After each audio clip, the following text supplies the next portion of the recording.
Like I mentioned, best of 7 series bronze match. n0eL, Knuschelbär will hop right into it. Game 1. Hopefully this is the right recorded game. And if it's not, I give up. I'm just gonna... that's it. Okay, so it does seem like it's still the wrong map. I don't care at this point, so we're just gonna roll with it. It could possibly be the... No, it couldn't possibly. First game in their... The actual first game in their series. So I don't think this is the one, but I don't care to fix it. I don't want to waste any more time, so we'll just get right into it. This could be game 4 or game 5 of their series, if I'm not mistaken. I haven't checked the map pool. Will in just a moment. We'll see.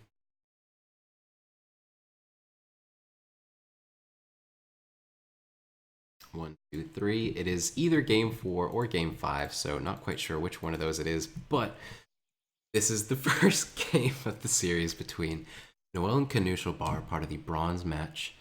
n0eL, map is New England. He's playing as the Chinese in the color yellow to the south of the map. And his opponent for today, having lost versus Kaiser Klein in the semifinals, we have Knuschelbär taking up the mantle in this bronze match. He's playing as green, the Iroquois, the north.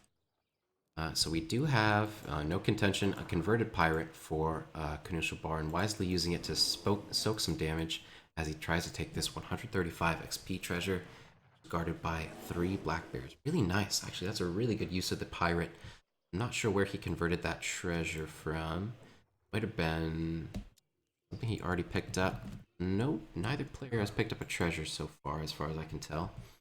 Not sure which treasure he converted the pirate from, but regardless, and n0eL also got a treasure. He got 60 food. Seems like that was maybe guarded by 3 wolves or 2 wolves or something.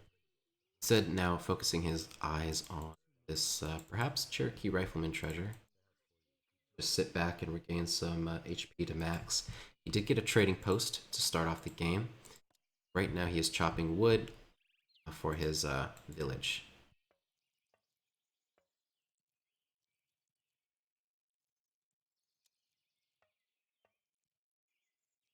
Seems like it was a coin start, given the coin left on the ground for Knuschelbär at least. So picking up some sheep. n0eL found some sheep around the map. Gonna task that to his Chinese village, and those are gonna have some expedited fatten rates. Nice. Instead, actually, n0eL botching the Cherokee Rifleman. Knuschelbär getting the convert on the Outlaw Pistolero. And gonna take the Cherokee Rifleman for himself, actually. Hard to even call this a Pokemon army when it's completely comprised of other humans. I guess this would be like if you were a Pokemon trainer, except instead of training Pokemon, you trained other Pokemon trainers. But on the other hand, we have n0eL. He picked up 90 food, really good. So 60 food, 90 food. Those are really nice for China. It's really going to help to get him up to the age 2 way faster and just expedite his entire build order because of it. It also does provide some further monetary value because in getting up faster, you get your banner armies sooner. And when you get your banner armies sooner, that basically equates to an actual resource value because the Summer Palace is when it trains units. That's basically like a resource trickle. Of course, it doesn't have the malleability that a resource trickle does, but still, it's free stuff nonetheless. And so by getting that up sooner, with these now 90 food, 60 food, and 70 food, yeah, what more to say about that? n0eL, on the other hand, 135 XP. That's really good for Iroquois. Iroquois love to have experience points, and also picking up a Coureur de Bois, as well as a formidable fighting force for early age 2. Securing the map. He's almost to the Fortress Age, pardon me, the Colonial Age. Just about 30 seconds away now. We'll hit up around 4 minutes, 5 seconds or so. n0eL just queuing it up now. So his age up actually wasn't expedited all that much despite how many food treasures he got. He's got 1, 2, 3 villagers queued to it now, so he's going to have a pretty normal to slowish colonial time as China. I think he'll hit up around about 5 minutes and 15 seconds, unless he adds some more villagers to build that wonder. But still 210 food is nothing to scoff at, picking that up as China, and he has pretty good economy behind it. Knuschelbär, he's got 15, roughly 15 villagers. He's also built the trading post in transition, and about to hit up and going to be able to queue more villagers.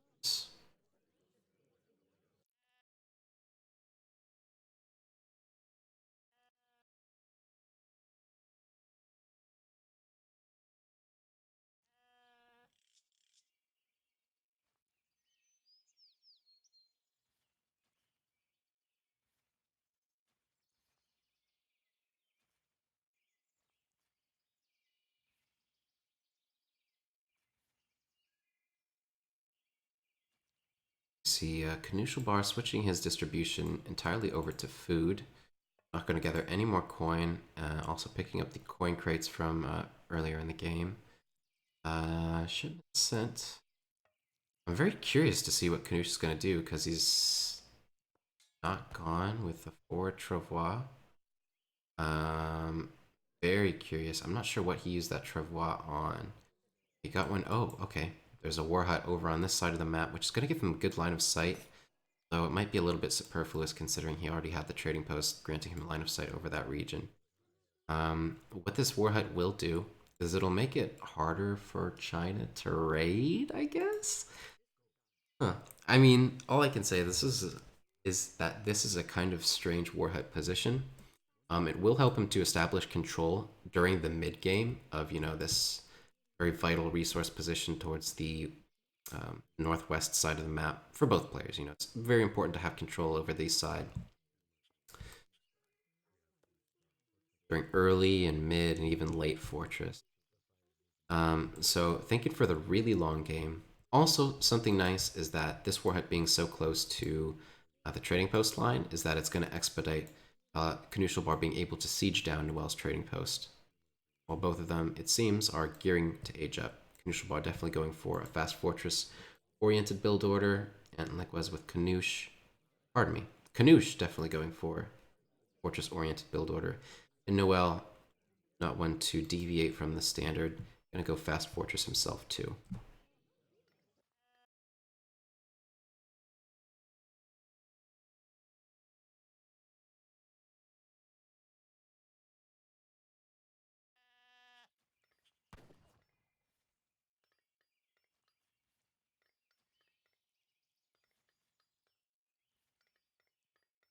One thing of note is that n0eL does have his home city water flag placed in his pond. Seems like he's going to probably go for a defensive Fuchuan as his first card in age 3. Very, very powerful shipment. The Fuchuan is basically like a combination of a galleon and a frigate. I think it's probably got like a little bit of an attack bonus as well. I think they cost 450 wood and 750 coin if you're to train them at a dock. So that shipment being a little bit more expensive than a frigate, having a small fee to surmount, or being able to ship just 200 coin. Trading post now down for n0eL, 80 experience granted to Knuschelbär, and some line of sight around the map now eradicated for the Chinese player.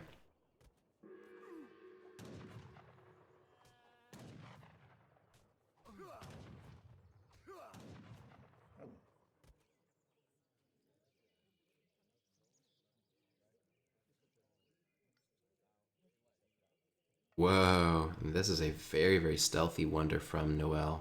I'm not sure that it serves for exactly what purpose it serves. Other than it does, just prevent Knusch from getting the information, although it seems like he's going to actually scout it out with his other war dog.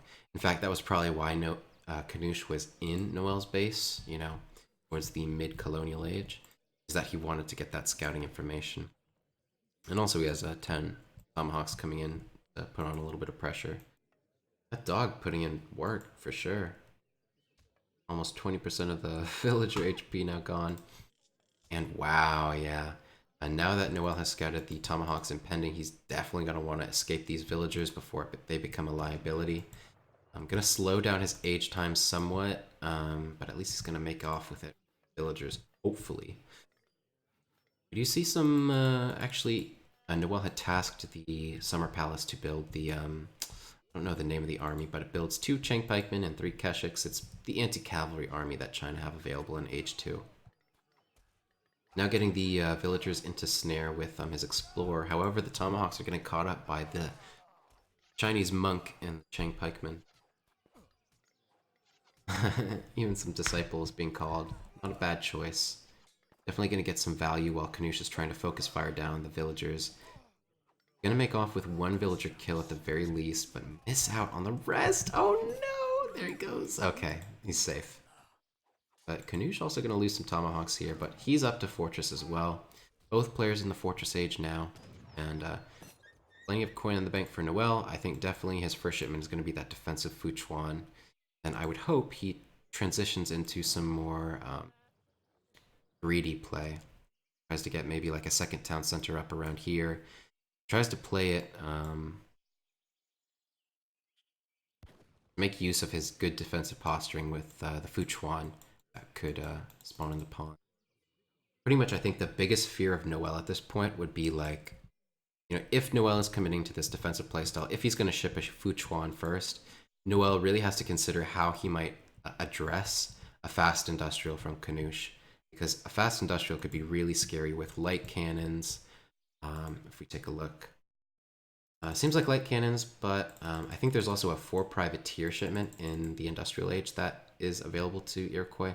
Not in the deck for Knusch, so that's not in the cards, but definitely 4 light cannons is a very formidable shipment. And there we see it, the Fuchuan coming out.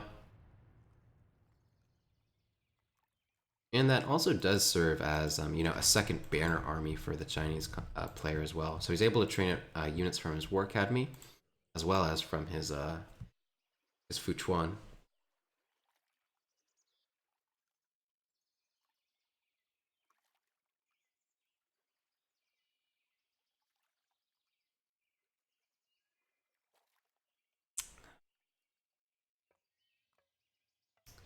Knuschelbär taking another trading post, wisely putting it out of the line of fire of Fuchuan, on the top side of the map.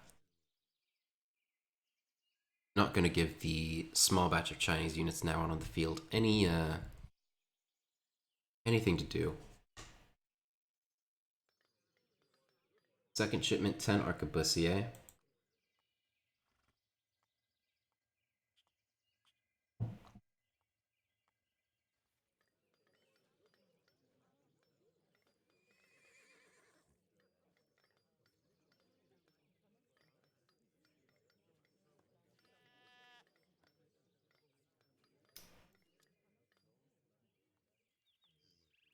There we see 10 force prowlers on the board for Knuschelbär.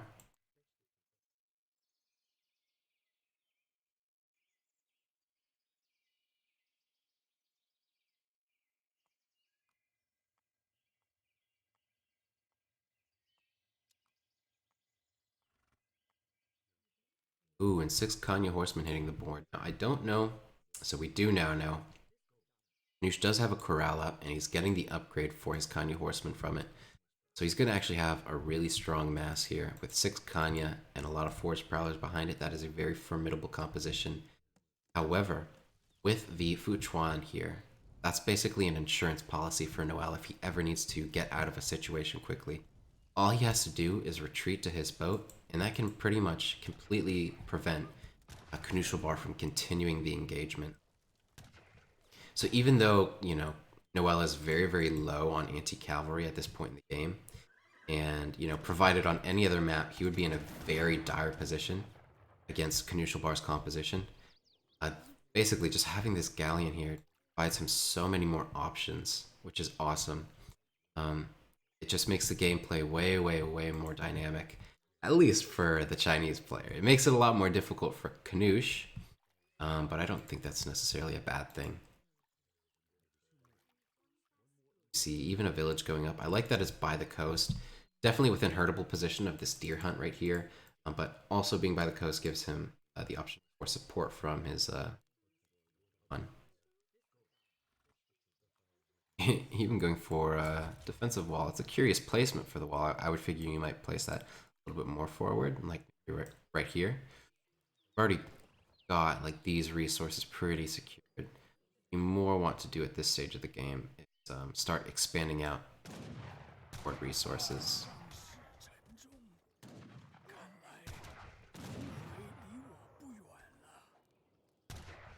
Go. Oh, getting caught a little bit around the village. Gonna have to, you know.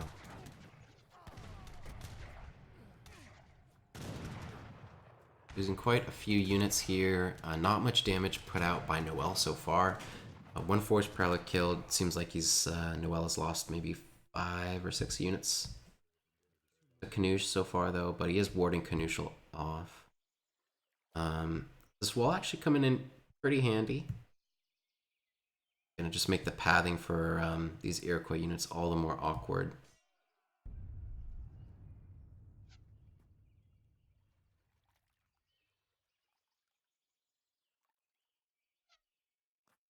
Tomahawk slipping by. Basically trash units at this point. I don't think Knuschelbär wants to spend more time microing those in an actual engagement, so he's going to choose to sack them off and use them purely for raiding. However, there aren't many resources in the back for n0eL here. So those Tomahawks, I mean, maybe they can siege this, or maybe they'll go and here and try to do something. Otherwise, they aren't terribly useful. Some more dead units I did miss. But some dead units for the Iroquois player as well. It seems 2 Forest Prowlers dead. At least 1. Definitely. It seems like definitely 2 died there, yeah. Just the power of that frigate. And looking at the eco population, still roughly even. Knusch is a little bit ahead because he has 2 trading posts. They're not stagecoach upgraded, but still the experience bonus from that is very, very valuable. Doesn't seem like Knusch has any intentions of aging up at this point. He's just trying to kind of wager that his late age 3 units are going to be all the more powerful than n0eL's will be. And n0eL is actually kind of struggling to get an appropriate skirmisher mass to be able to contest these Forest Prowlers. These Forest Prowlers are quite strong at the moment, even without infantry combat. You can see 158, 20 attack compared to 126 and 16 attack. These skirmishers only cost about the regular price of a skirmisher. These Forest Prowlers. These Arquebusiers, a little bit more costly on the coin side, but they have no food cost whatsoever. Besides the cost it takes to get the Chang Daos that you must train with.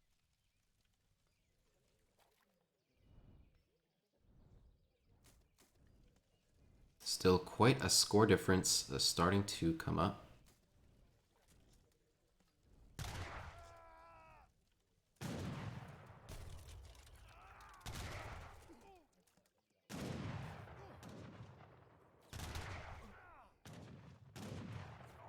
Musket Riders joining the fray, but that doesn't add too much to Knuschelbär's composition here. At least at the moment. You know, it does give him a heads up for later on once n0eL begins mixing in cavalry, but at this stage of the game, they kind of don't do all that much. Besides sieging down, helping to siege down these shrines. Or, pardon me, the villages.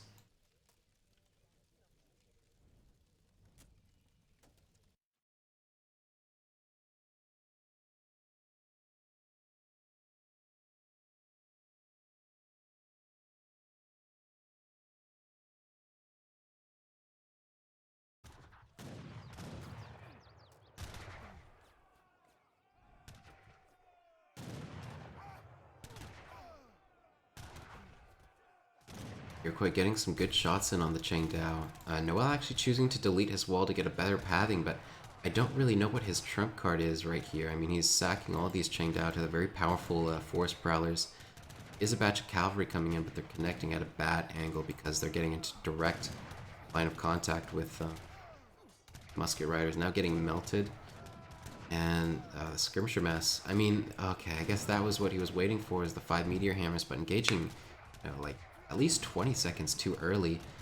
Lost most of his skirmishers, everything else he had on the board, the Keshiks, the Changdaos, the other cavalry he had trained. Also another reinforcing batch of cavalry, but it's not going to be enough because there's plenty of force prowlers. Look at that. They basically one-shot the cavalry at this point. There you go. All of the cavalry wiped from the board, and that's going to be game over. First game to Knuschelbär, and n0eL left high and dry, having lost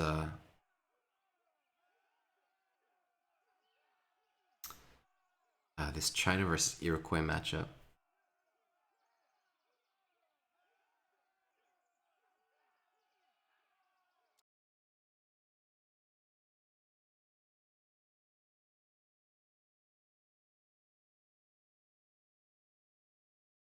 Alright, and with that we will move on to game 2. Of course, I think we got the Rex a little bit out of order. So I'll have to see here. I think I know where my mistake might have lied. So we'll start, we'll just go on with game 2. See where that takes us.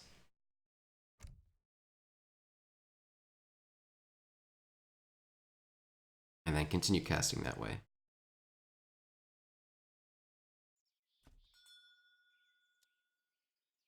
Okay, this is the wrong recorded game. This is actually Lord Raphael versus n0eL. So that is definitely not the one that we want. I might need to have the Rex sent to me again.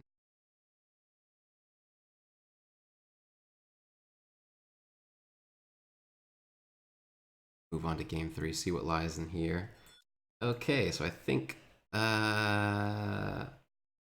that's not right. Whoever sent me these recorded games.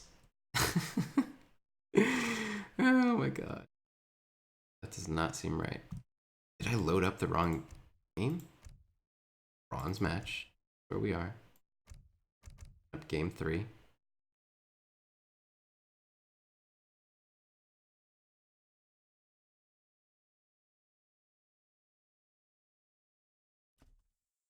Oh, okay, there we are. Good enough. Again, I don't know exactly what game this is in the series, but it is n0eL versus Knuschelbär. Up 1-0, at least as far as we know.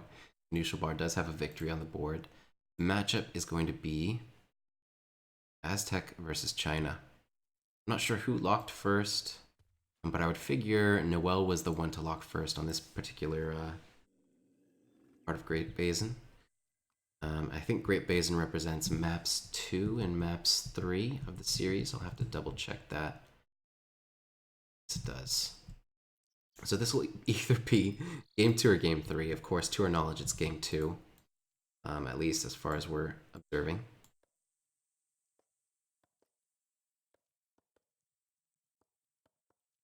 We're gonna have n0eL. I believe China was his locked civilization. He's playing to the north of the map in the color yellow. Knuschelbär, on the other hand, taking the green color. Aztecs, his counterpick civilization, most likely, to the south of the map. So far, big treasures, 60 food for Knusch, nothing too exciting. 60 wood for n0eL, that's decent as well. Seems like he's just going to use that, probably go over here, build a trading post, and then get that village up. Transfer his villagers off wood. Good boy, n0eL.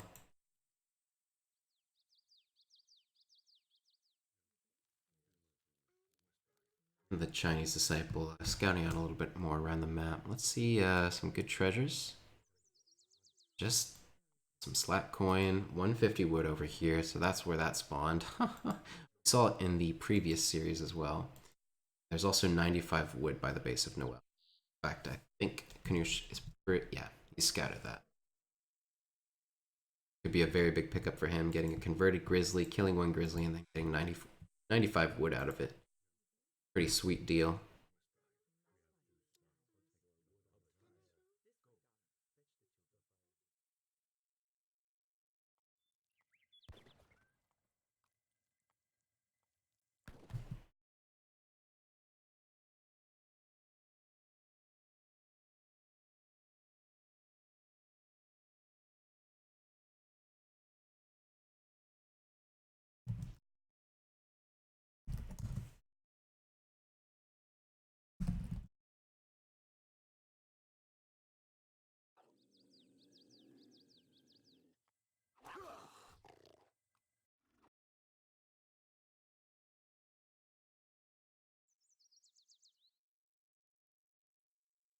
But down center lane, we do also see 60 wood picked up for n0eL. Not going to be super relevant early on, but he might be able to convert that into something nice later. We'll just give him a heads up on perhaps a second trading post, or at least market upgrades or something of that sort. But Knusch picking up the 95 wood. Again, not going to be able to convert that into anything special or anything meaningful in age 1. But what that will do is, if he chooses to go for aggression, building an early war hut, that'll help with that. Unfortunately, or fortunately, both players not having scouted the 150 wood treasure that lies right here. I actually kind of like that because it's such a powerful treasure to pick up in the early game. But we are going to see Knusch. He is on the way up to colonial age. Seems like he's gone age up fast politician, which again is standard.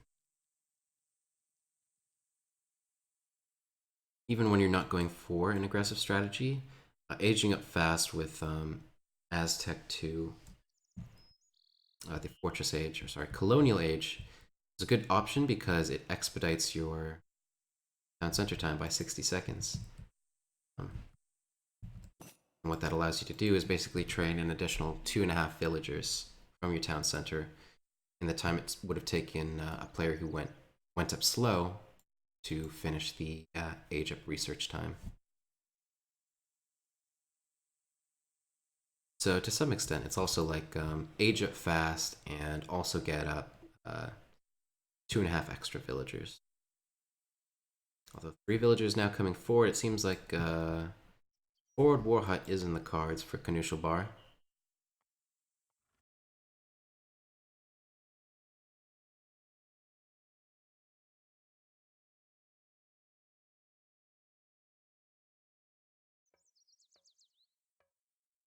See it. Not too aggressive. Of course, it's going to establish some control around 2 hunts towards mid-map, the second trading post, a silver mine, but it's not super aggressive. However, it will be enough to train some units to begin sieging down the trading post of n0eL, so that's always good.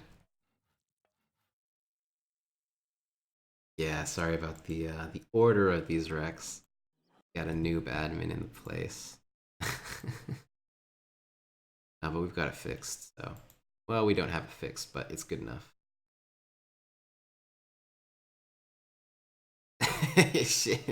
Okay, so I have been let know exactly what game this one it was in particular. And I'll also hide the result. Again, super noob admin. I apologize. But we're going to have a good series. I think we're going to have a good game here. Knuschelbär, let's see. He's got the 3 villagers forward, all tasked to silver mine. I'm not sure if n0eL has scouted this forward war hut yet, and I actually do not believe that he has. So it's actually a heads-up play to gather coin with these villagers rather than hunt. Because if you were to hunt, that could potentially give n0eL the information that Knuschelbär is doing something. Also, because Knusch wanted to start with Puma Spearmans to get down the trading post, gathering coin with those villagers is a really good call. Oh, whoa, but what is this? We have the Shaolin Disciples and Mr. Zhang coming forward to start clubbing down this Puma Spearman. Might even get away with it too. I wonder if Puma Spearmen actually have a bonus against the Disciples. It seems they do, so they do not enough apparently, because all of those Puma Spearmen just got slaughtered by the Disciples. So I think n0eL only had to invest 500 food or so to get all those Disciples. Not even, maybe like 400 food. And he came out not having lost a single Disciple. Might have taken some damage on one of them. But he killed 4 Puma Spearmen of Knusch, which is 200 food, 200 coin. So really off to a good start here for n0eL. Again, I'm not entirely sure what his strategy is. Seems like he's committing to something H2. I don't think it's a semi-fast fortress, because he's actually gone up to the Colonial Age with the White Pagoda, not the Summer Palace. think what the White Pagoda does is it grants him some free disciples, so those disciples actually cost him nothing, not even any food. And it also raises the build limit for them. I think it might also buff their attack HP, maybe like a little bit, I'm not entirely sure, but either way, White Pagoda instead of the Summer Palace. Very curious, Aja, but it ended up being quite efficient. And in fact, I'd like to see n0eL having gone like a little bit more aggressive to save this trading post. So Knuschelbär is going to get away with the siege trading post. Going to get a lot of XP for it, but he's also going to lose all of his Puma Spearmen here, which is not a great call. Bit of a mistake, if I may say. Even, you know, sending 5 more Spearmen, going to evacuate them now. Even use them to get his Explorer out of snare.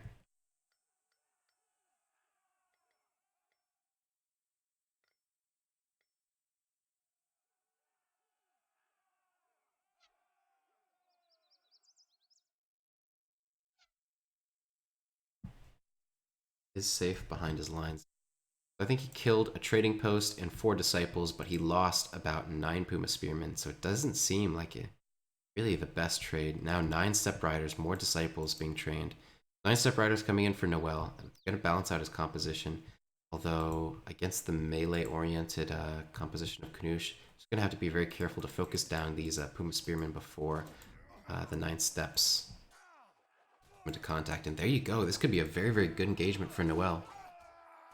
Again, focusing down the Puma Spearmen, but the Puma Spearmen now being drawn back to the Step Riders. They do effective damage, but getting caught around the Mace Walton. But just look at these disciples, even getting a few converts there. n0eL, not the best job on the Puma Spearmen focus fire. So he did lose a lot of Step Riders there, but still, this was a crushing engagement for n0eL. Jaguar Prowls now being called, but not going to get the best trade there. 450 food. I don't think they killed a lot, got slaughtered by those Chukonu. Now going to lose the Ford War Hut, and Knusch is on the back foot.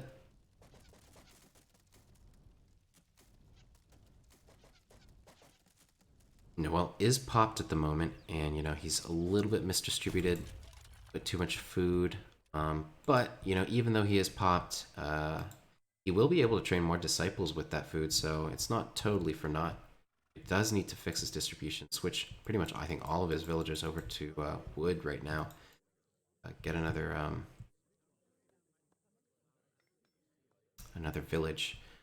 Or perhaps he could be sending 700 coin in the back of this, and he's kind of fine being popped right now. And he's just going to gather for the age up. That could be also something n0eL is opting for. Oh, 9 Ching Pikemen on the way. I mentioned, really got to fix the distribution. I figure n0eL is probably looking at battle right now, trying to focus down on what his strategy is going to be for pushing into Knuschelbär's base and putting on some pressure, and how to best manage that. So he's not really looking at his town center too much, and that might be why he's misdistributed at this stage. But oh, the 9 mace pop, but in a very, very awkward position into the melee units of China. See some villagers dancing for warriors, but I don't know that that's going to last much longer with the pressure going on. Again, this is going to be a never-ending flow of disciples. As long as the explorer is left alive, more disciples can be trained. Now the Coyote men focusing on the Konu. 8 disciples are starting to dwindle, the disciples starting to dwindle, but like I said, again, it's not hard for the Chinese player to train more from their explorer. Ching Pikemen coming in, cleaning up the Coyote men. Now sieging down the War Hut, the back of Knuschelbär's base.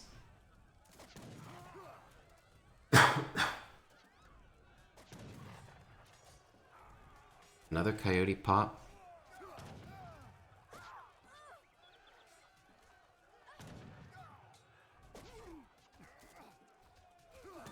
But this is really not the situation you want to be in as Aztec. I mean, when you're getting pushed into your base, you've lost your trump cards, pardon me, in 10 Mace Walton and 9 Mace Walton.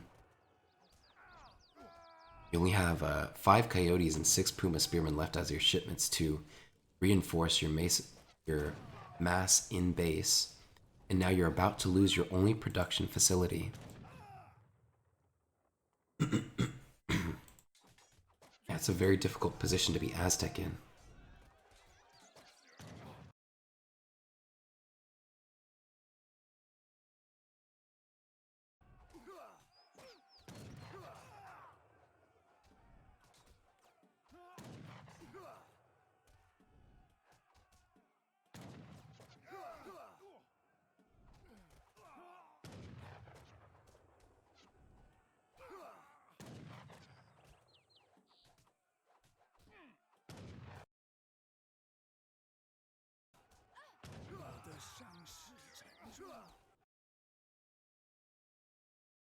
There we do see the 6 Puma Spearmen coming in, and that has cleaned up a sufficient, the mass of, well, a sufficient way, I guess.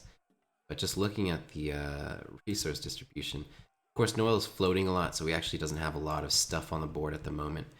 But he is going to be liable to maybe, you know, with this resource distribution, I'm not really sure. He's got a lot of coin now from 600 wood, but he's actually got a really dire hunt situation. This is his only hunt, accessible hunt at least. Let's see, is one hiding back here? And the answer is no.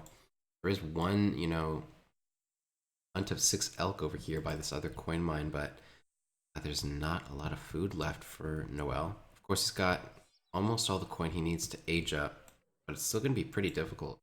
He's now getting up a forward consulate, but that's pretty risky. You really don't want to draw these disciples back to where they are being scouted out by.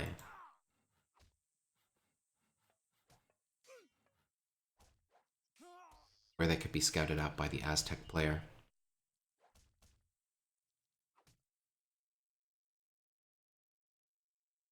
But Knusch just sending those 5 pikemen back, not wanting to overextend and potentially lose what happen to be very, very valuable units at this stage of the game, with quite a bit of damage gone down for both players.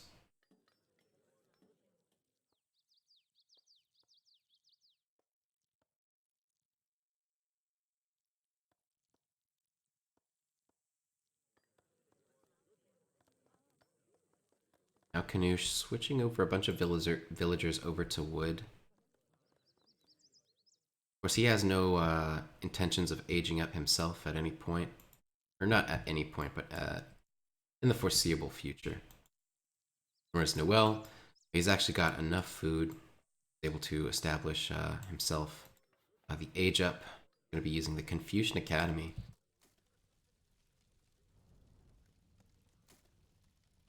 Now I think probably sacking, at least he did get the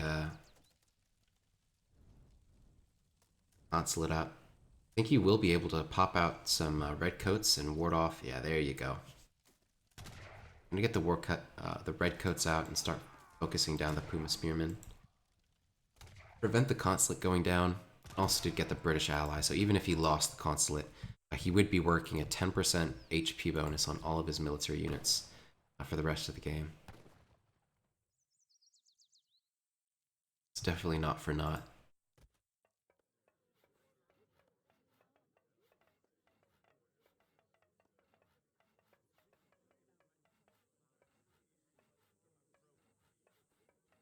Just about to hit up.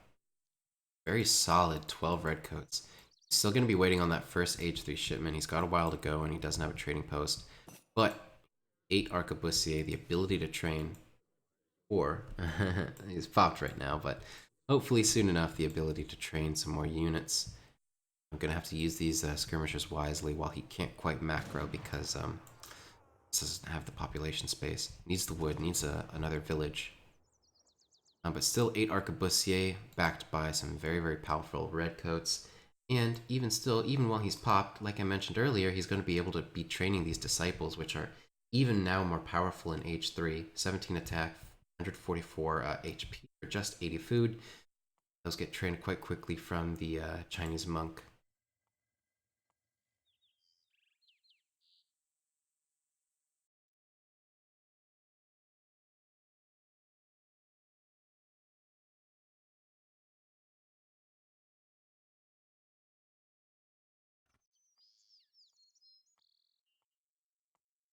So now making some forward movement.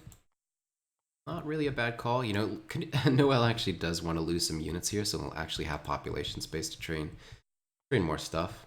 But also with the ability to, you know, train these disciples on his en route to Knuschelbär's base. That's a pretty valuable thing. It just makes reinforcing so much better. And also his Explorer is at max HP, 1620 out of, oh my god, that thing is so tanky. And I'm not sure if the roundhouse ability is enabled right now. I don't know actually how it gets activated. But if he's able to get that off on some Age 2 Aztec units, that could be devastating for sure.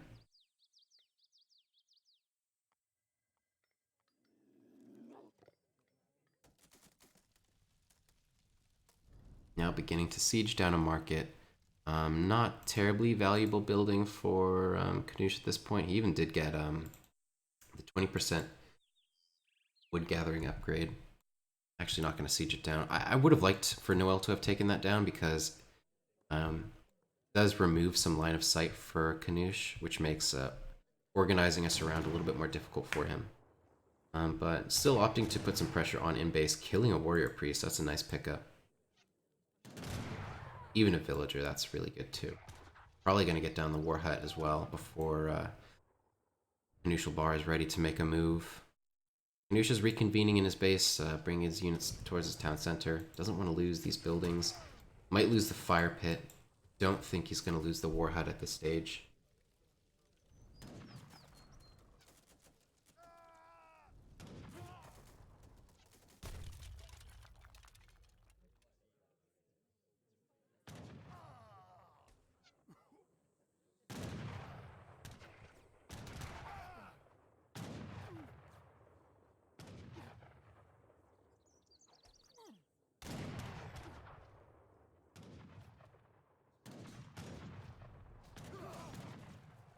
Jeez, just look at those disciples just making mincemeat of these coyotes.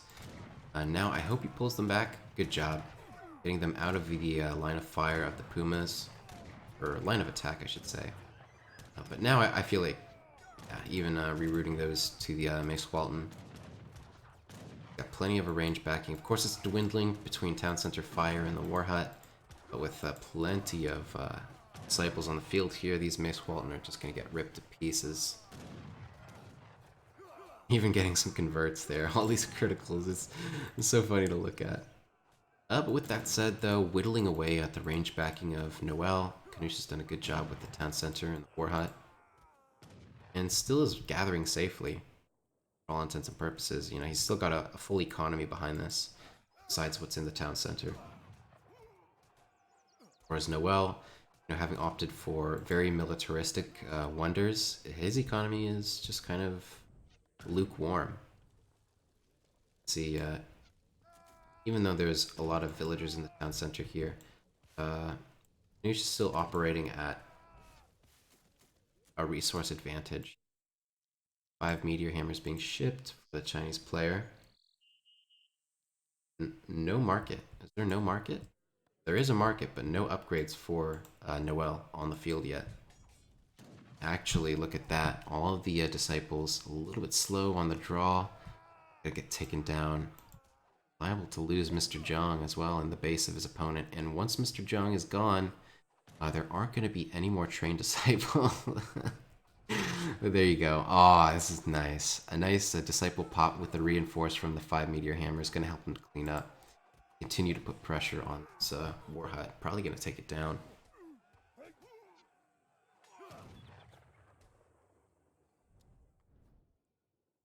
Just want to take a quick look at the deck of Knusch. Oh. Wait. That was the game. There you go.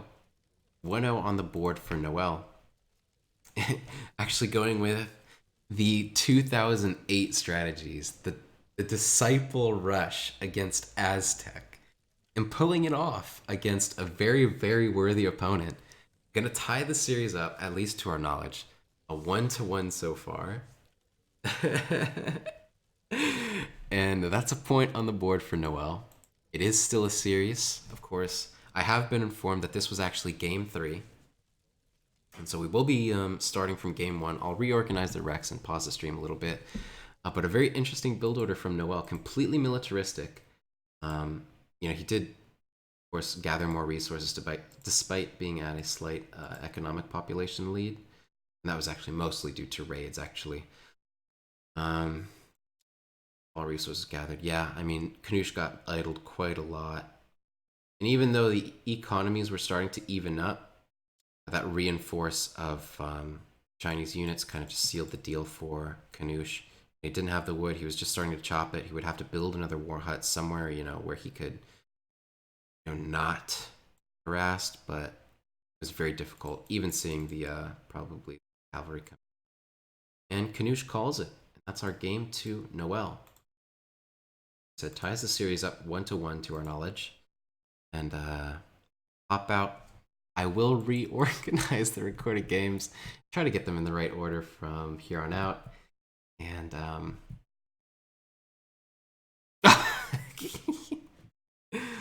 okay. Even Noosh is confused. I think n0eL might be confused too. Okay, I am so confused, but I'm gonna work on fixing the order of the recorded games. And then we'll continue on with our series. Again, thank you guys for the patience. We'll be back in just a moment.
and I apologize for the delay one more time, but we will be moving on. I think, I swear to God, it should be right this time. So we're going to be starting with the actual game 1 from the series.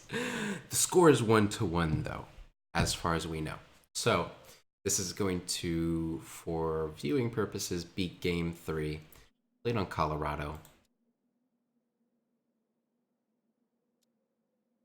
This time, n0eL going to be taking the blue color.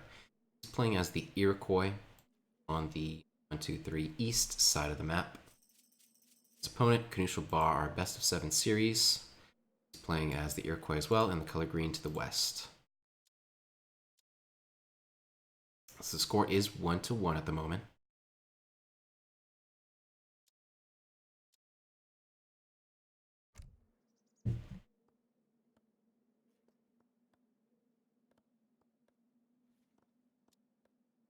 And a classic match to start off a series is an Iroquois here. Of course, I think because both players are restricted to the 3 war chief civilizations for their first game, only be Iroquois, Sioux, or Aztec. Iroquois tend to be the favored civilization, considered one of the strongest on the current iteration of the ESOC patch. See an Iroquois mirror is totally not totally out of the ordinary. And this actually does look like a much bigger spawn.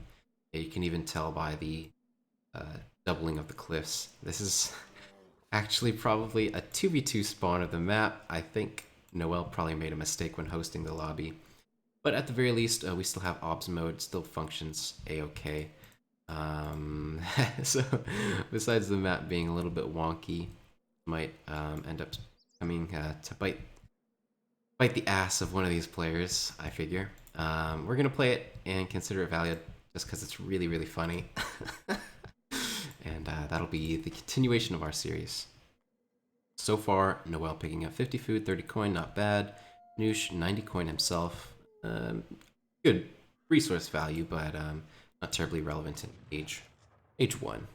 But we do see Knusch going for the trading post, n0eL coming in to start meleeing that explorer, and refocusing on a coyote. I assume could be a wolf. I think it's a coyote. It's a wolf. I should be ashamed. Either way, actually not going to put the explorer in snare, figuring it's not worth it considering how much closer n0eL is to Knusch's town center. Easier for Knusch to just walk back, eventually get under the town center fire, and then all that effort put into harassing Knusch's explorer was going to be for waste. But looking at the treasures around the map, there was a good 90 food treasure here that n0eL could have tried to begin engaging. However, it's also pretty nearby to where Knusch's explorer was, so it's reasonable not to immediately go for that treasure, just because you don't want to risk it being stolen. Also, the converted guardian wouldn't have been anywhere near as good as the grizzly bear that we're going to convert now, while we're trying to take this one grizzly bear treasure for 120 XP, but it doesn't seem like n0eL is going to go, okay, not going to go for that immediately, but instead going for the trading post. Still very worthy, and then he'll be able to come back and take that treasure. Pretty much a direct mirror, except I think maybe Knusch might have gotten one more pass off of that trading post. Knusch is also going to be converting a grizzly bear and also getting a 120 XP treasure. So pretty much perfectly mirrored there. Elsewhere around the map, yet another 120 XP treasure. It would be so funny if every single treasure on this map spawned 120 XP. We see 3 grizzly bears for a tame grizzly bear. 3 wolves for 150 coin, that's very, very good. Here we have 90 coin for 2 wolves, very good as well. Scout, always useful. 40 wood. And 95 wood, close to Knusch's base. As well as 90 coin, really good treasures by Knusch's base. Not that the treasures that n0eL is going for that much worse. So good treasures all around, really.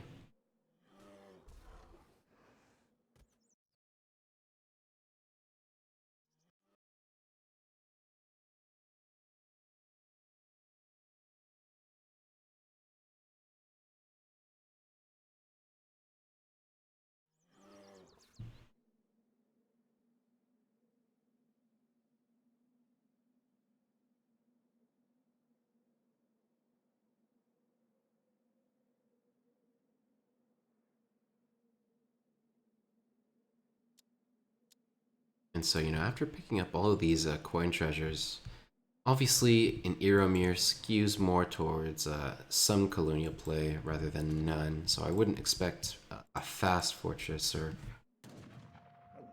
really even a semi-fast fortress in general, but I feel like with these treasures, maybe Knusch is going to opt for a semi-fast fortress, at least one that, he might have some units trained in H2 in order to be able to hold whatever n0eL might try to field. But these treasures just so much favor, fortress-based playstyle that I feel like an option for Knusch. He's sitting on 200 coin now. All he would need to do is, gather 200 more coin, ship 600 coin, and, age up. However, I think Knusch has opted to go for slow age to age 3, whereas n0eL went for the fast age up, and he's going to be playing aggressive with a war hut towards the center of the map. In fact, there you go. Actually, Knuschelbär going for a very economic style, it seems. Probably going to use the Age of Travois for a farm, building a defensive war hut. See the Travois, maybe even a second war hut. There we go, a second war hut actually. Knusch going for the double war hut super defensive playstyle. Very uncommon in the Iroquois mirror. I think he is going to go for something like a semi-fast fortress. Of course, he's got some of these resources. He could build like Aena tomahawks, whatever he wants. Get a big button, the big button tomahawks perhaps, and use those just to hold until he can, shipments arrive. The 600 coin that would allow him to get up to the stage pretty safely. 2 war huts as well as town center fire is also very formidable. The only unfortunate thing about 2 town center double war hut, actually, that would be exactly enough to kill a tomahawk, an upgraded tomahawk that buffed by the Iroquois Explorer Aura. 30 attack, 30 attack, 90 attack. Comes out to exactly what 50 HP break margin. Not as relevant in the Iroquois mirror, but still, I guess, something of. Either way, the war huts, double war hut would provide a lot of residual damage. Help. In Knuschelbär's elected strategy, it seems, so far here.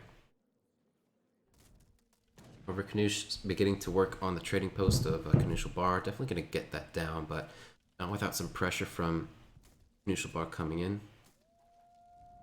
Actually, n0eL's Explorer is starting to take a lot of damage, although at roughly the same HP as Knusch's Explorer.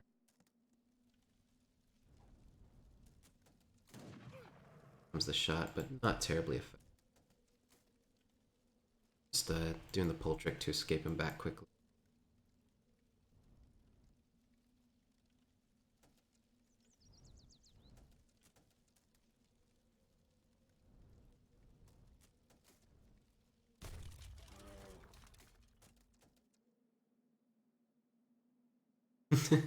Yeah, I'm just looking at the battlefield, and it is so expansive and vast. It's kind of funny. This is a 2v2 spawn of Colorado that I think the players accidentally hosted on. It's just a very, very funny dynamic in a vacuum. So, 5 villagers actually the second shipment at the colonial age for Knuschelbär, not 600 coin. I think he might be banking on that right now. Yeah, there we go. So we do see 600 coin coming in. And that'll be just enough to get him right to the Fortress Age on time. Probably not going to have a lot of idle there. But n0eL also, with that mixed resource crate shipment, probably looking to go to the Fortress Age himself. The only difference here is that I feel like Knuschelbär, of course, he has better infrastructure. He's got the double war hut, so he'll be, in a better spot to begin training age 3 units once he's up. He's also got a 5 villager lead. Or actually, not entirely 5 villager. He has sent 5 villagers. He has sent 5 villagers, but because n0eL actually chose to age up fast, n0eL was able to have villagers in queue at his town center longer than Knusch has.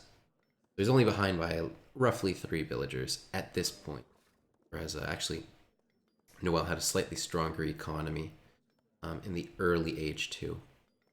The longer that goes on, of course, the longer that slips away. n0eL almost to the Fortress Age himself. And n0eL, while he is gearing up to go to age 3, he has already used his fast age politician. He's going to have to age up slowly, which is going to give a very big window to Knusch, to, reverse the pressure, siege down n0eL's war hut, and start making some advances on his side of the map.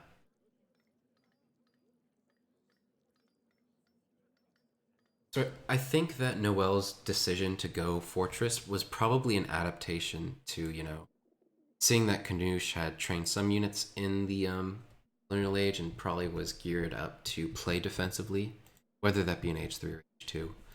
And so n0eL didn't really want to commit to age 2 when the walking distance for his reinforcements would have to be so long. I think that makes sense, but unfortunately, it's going to be really difficult for him because he's going to have 110 seconds it takes to, get up from the Colonial to the Fortress Age when you use a slow age politician. That's going to be really, really difficult for him. Because while we do see, he has technically more military units on the field at the moment. And, at the moment, more villagers with 5 villagers shipped. Soon there's going to be a reversal. There's going to be a tide of age 3 Iroquois units coming out from his opponent. And even right now, Knusch is already gearing up to start sieging down the middle trade post. We see big mixed all resources crates shipment coming in for him. I want to thank you for the subscription, Lita Core.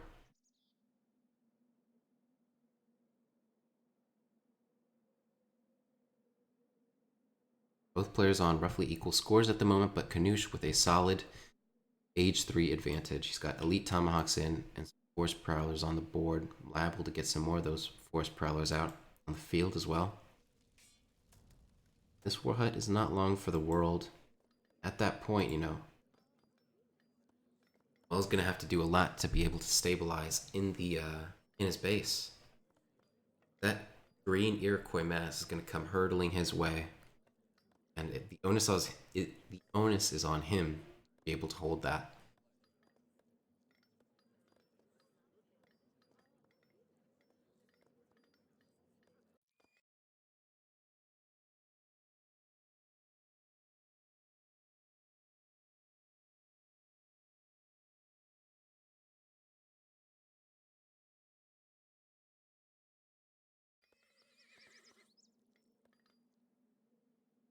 Knusch going for the trading post.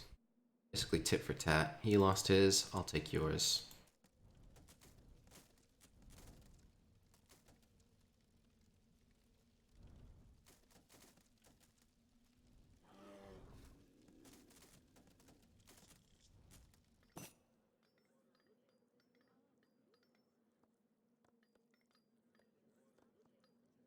Up to age 3, and thankfully for n0eL, he didn't have opposing units stifled under his town center.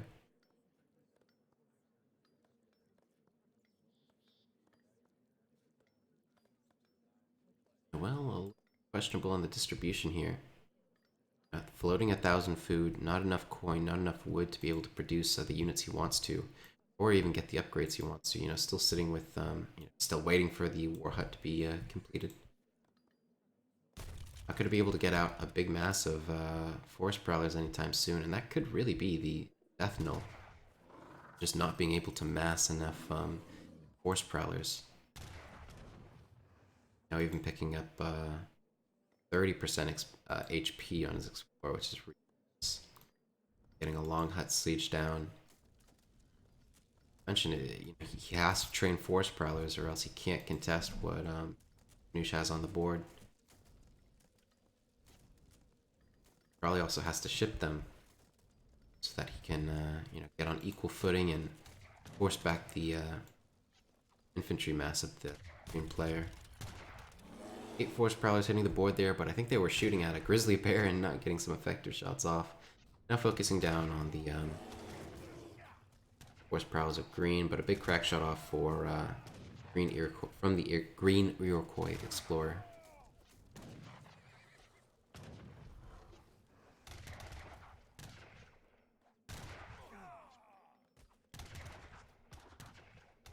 Taking some heavy damage on the Green Iroquois Explorer. Liable to go down, and if he does, that could be a big pickup.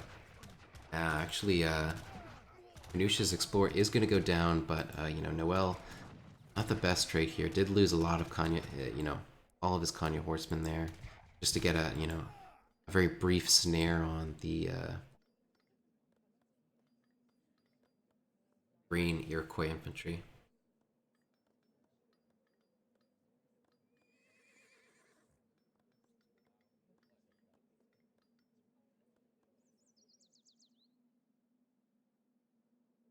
And, you know, despite having what seemed like a leg up in the early stages of the game, a big reversal, you can just see that reflected in the score difference between these two players. I feel like infantry combat is liable to come in for Knusch pretty soon.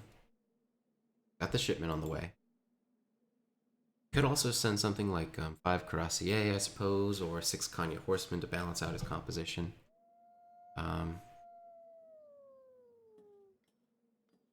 But I don't think infantry combat would be a terrible call either. There you go, infantry combat arriving. That's just going to put him so far ahead. 6 Kanya Horsemen, the elected shipment for n0eL. But without the elite Kanya Horseman upgrade, the veteran upgrade basically, I don't know that these Kanya Horsemen are going to be able to accomplish a lot. n0eL, you know, he does have some villagers gathering wood, so he will be able to get that upgrade eventually. It's still a tough call.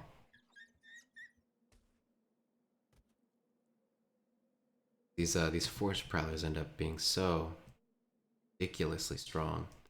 22 attack, 177 HP. Kanya. 27 attack, 285 HP. So these Kanya horsemen, despite being cavalry, are barely matching the stats of these force prowlers.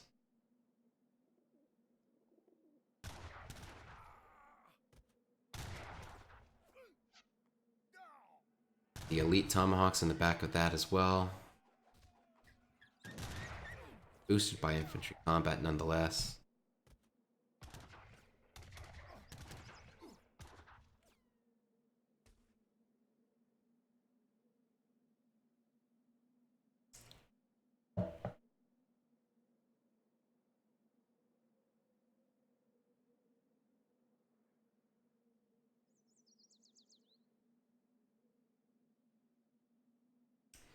So, you know, the scores have somewhat evened out, but Knusch is still in the driver's seat here.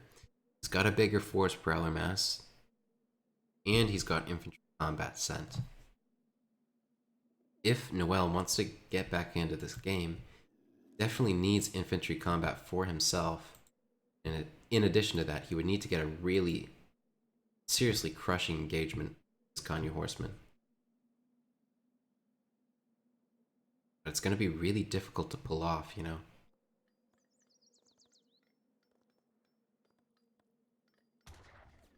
Piecing all that together and then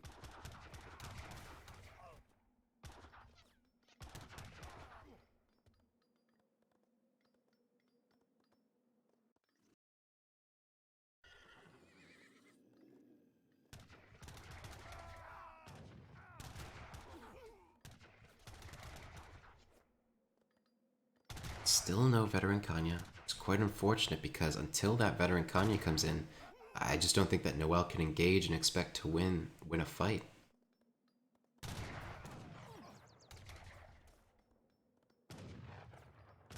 Here they are. I mean, they're coming forward. I think the engagement is very nigh. There you go, retreating the his force prowlers just slipping behind its tomahawk mass very effectively, and n0eL engaging without elite Kanya horsemen, and also just not a great position. A lot of these Kanyas walking around, the other one's getting into melee with the tomahawks. Knusch did lose his explorer, but at this point, I don't think it's going to matter all that much because Take a look at the scores, and well, it was even for a second there. Very quickly went back into the favor of Knuschelbär. Which is just a, mostly a consequence of having gone for the better build order and the better composition.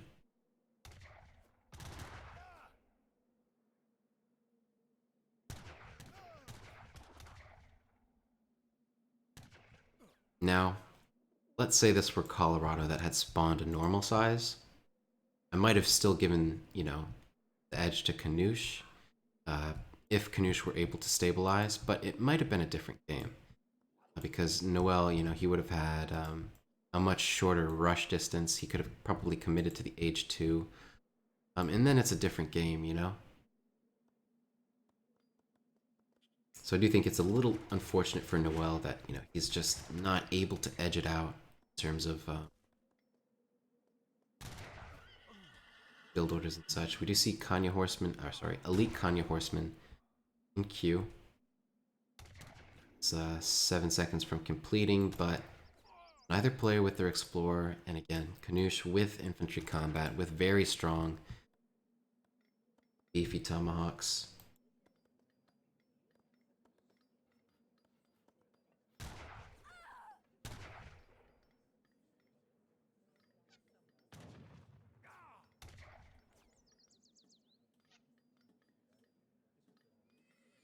Economies for both players seem roughly even, so we have hunting dogs for n0eL. No placer mines, unfortunately. Hunting dogs and placer mines for Knusch, but also some villagers on the pit. Actually, those are being utilized to revive the Explorer. It's currently revived. Being a little bit buffed by the Explorer dance over there. He's getting an HP bonus. Maybe even an attack bonus, I'm not quite.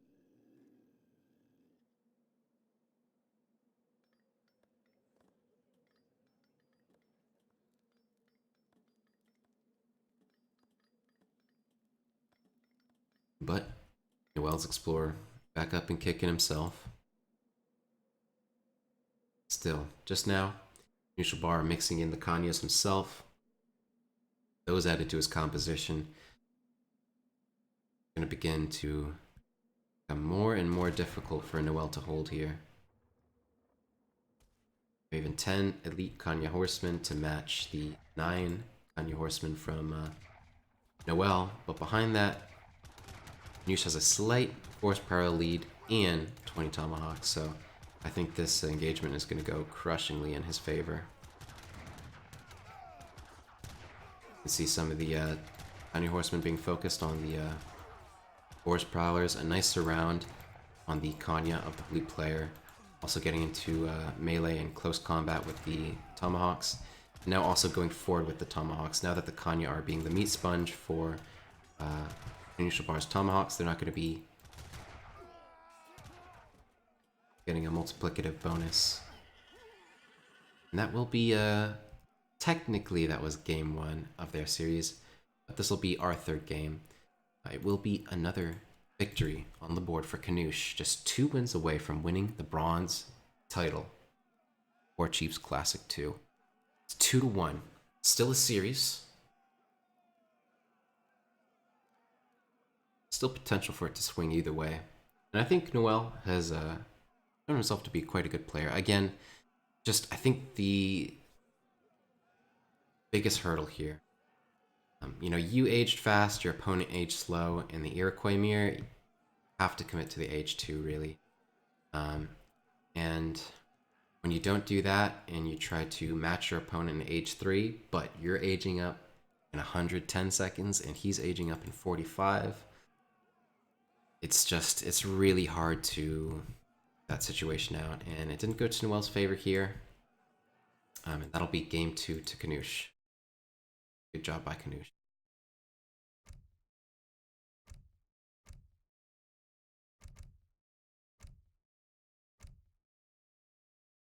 So we'll be moving on to the next game. This is actually game 2 of their series, so it will be played on ESOC Great Basin, if I'm not mistaken.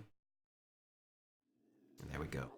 So we're seeing immediately 1, 2, 3. This is n0eL. He is our Sioux player.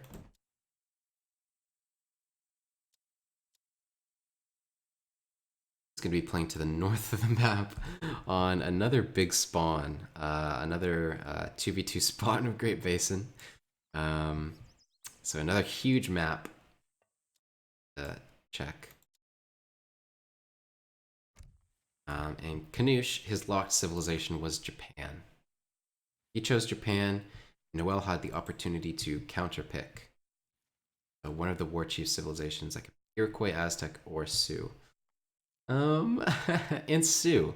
So on a very large map, I would figure, that would probably go to the favor of Sioux. Just because, they're a very mobile civilization. They like to be able to raid around and prevent their opponent from getting out on the map. However, against Japan, which is a very defensive civilization and doesn't need to extend out on the map for hunts, that might be a lot more difficult to go with a strategy like that and come out ahead. So, I would say overall, this large spawn of the map is going to favor Knusch more than it might n0eL. That's my inkling. But still, toss up anyone's game, especially on a large map. It's going to be difficult for Knusch to catch that Sioux army. And if Sioux maybe goes for even like an economic fortress strategy, could probably keep up pace with Japan, keep the shrine population down, find those explorers. Very importantly, find those explorers, harass them, and keep them penned up or dead on the floor. Oh, this could be big. Even the Sioux explorer finding the orchard rickshaw of the Japanese player very far out from his base, though probably not far out enough to be able to kill it, I would assume. So, n0eL, what are you doing? Why did you go back? Wow. I think maybe that honestly might have been like plenty of distance away from the town center for which to actually kill the orchard rickshaw, but well, I'm not going to push the envelope.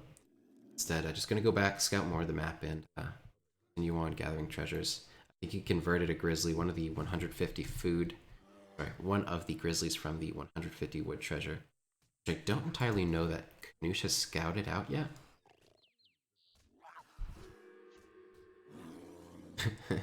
Little contention going on over here, but it seems like that's going to go to the favor of n0eL here. Pick up 80 XP, 40 XP for himself. Okay, not as big as I thought it was. But also going to trade off the grizzly, which was stunned and then killed by the Japanese explorer.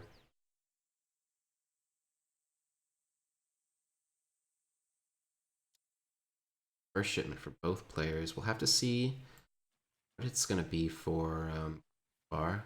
Quite interested to see what he'll first ship. But I would figure Heavenly Kami on such a large map. And then for n0eL, obviously, it's going to be 3 settler wagons. Sorry, 3 settlers. Nothing out of the ordinary. In fact, no rifle riders in n0eL's deck either, which is kind of interesting. Instead, he's got Mustangs, which is a decent card.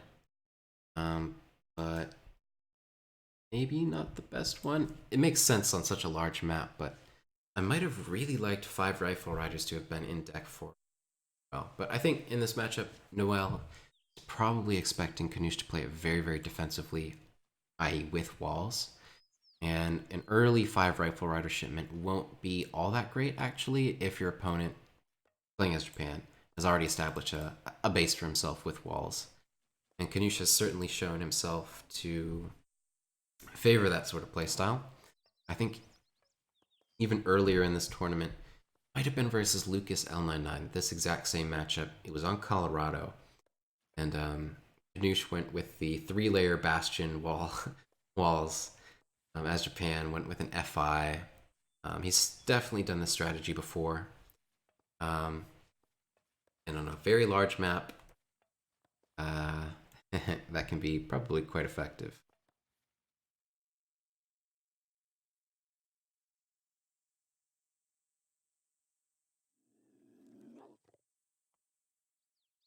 So Knusch has one forward monk, actually did, but chose to poof it back to his main base. So he does. So Knusch does have knowledge of this 150 wood treasure. He's gonna have to be really careful not to get stolen, and it's not fortunate enough for him. I'm gonna stun the grizzly bear and begin taking that down, though. The other explorer on the way back home to build a trading post of all things, actually. Early trading post for Knusch, and unlike how I called it, no heavenly kami. Instead, going 300 quarts of wood. In fact, there wasn't even a fortress, sorry, a consulate for the Japanese player in Age 1. Instead, I think the market, he built a market actually.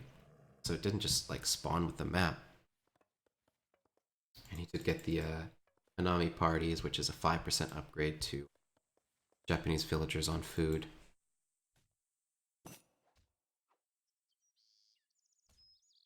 So is aging up with the Shogu, so I don't think it's going to be a super aggressive strategy, even with 300 wood and no consulate.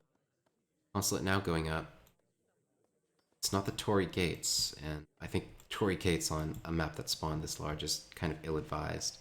Still, this is kind of a curious build order. I would have figured maybe Knusch would have wanted to go a little bit more greedy, considering how long the rush distance is on this map. Not the case here. Just playing it safe, really. He knows that he's going to be ahead economically later in the game, no matter what he does, pretty much.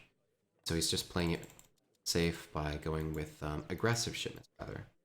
And so he might do an economic build order, but he's going to ship aggressively, just as a failsafe, really.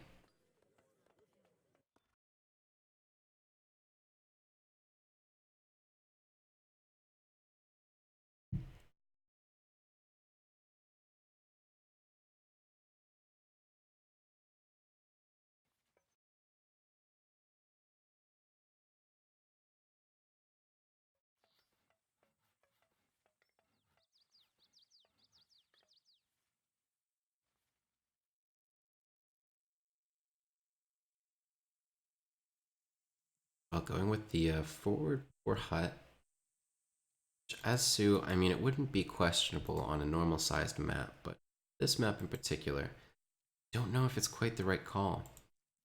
It's going to be pretty difficult for him to, one, scout out the shrines around the map, siege them down, and harass the explorers, find the explorers, and kill them before they can proliferate their worship of animals and the Shinto gods, I guess. It's just it's a really immobile strategy. Might not be so on a regular map, but on this large map, again, like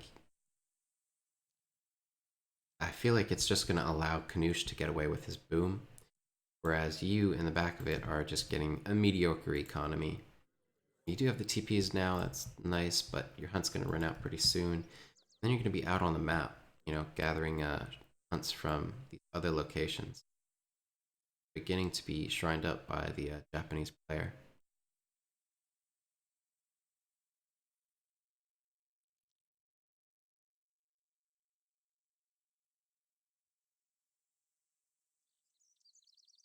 Knusch even getting the trading post to boot.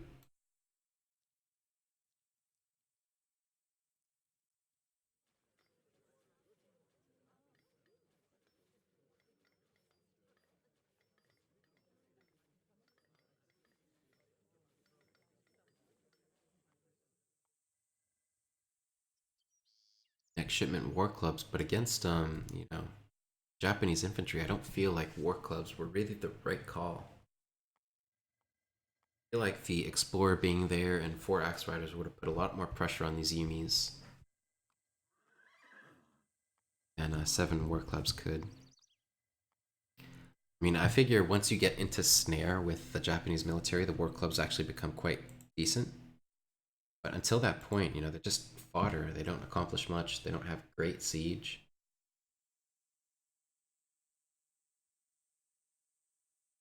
Seton bows aren't that bad, mind you.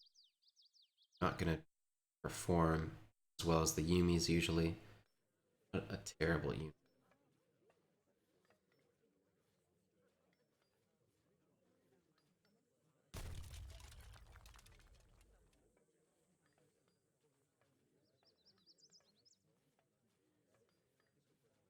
we see the first walls coming down for Knusch.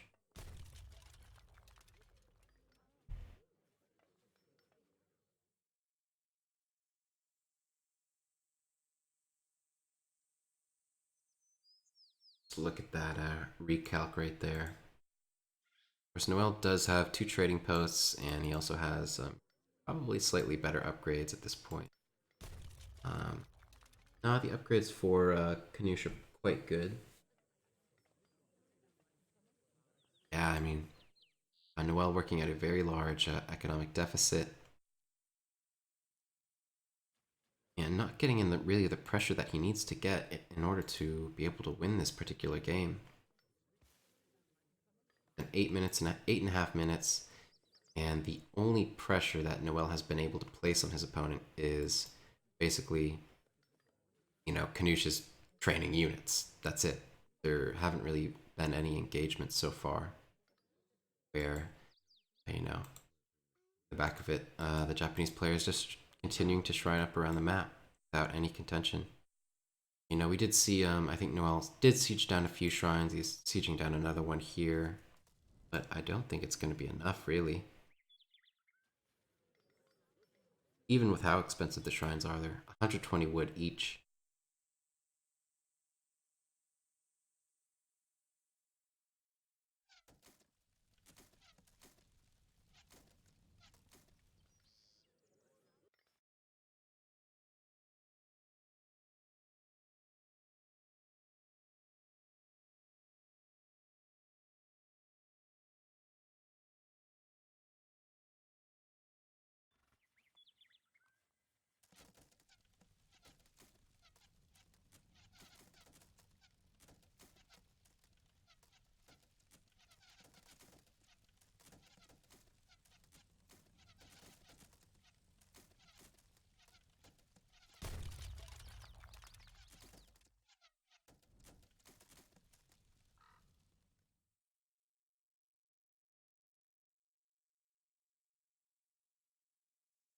So, n0eL doing a decent job of sieging the shrines around the map. So Knusch is actually going to be popped here.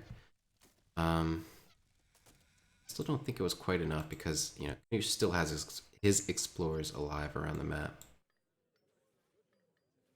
Now beginning to mix in some Naginata. Not sure where that stable is. Oh, way at the back here. Very well hidden.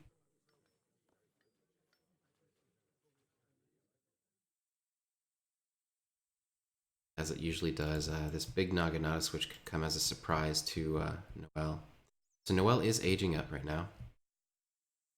May or may not, and I think he does not, just barely does not have information of the Naginata switch.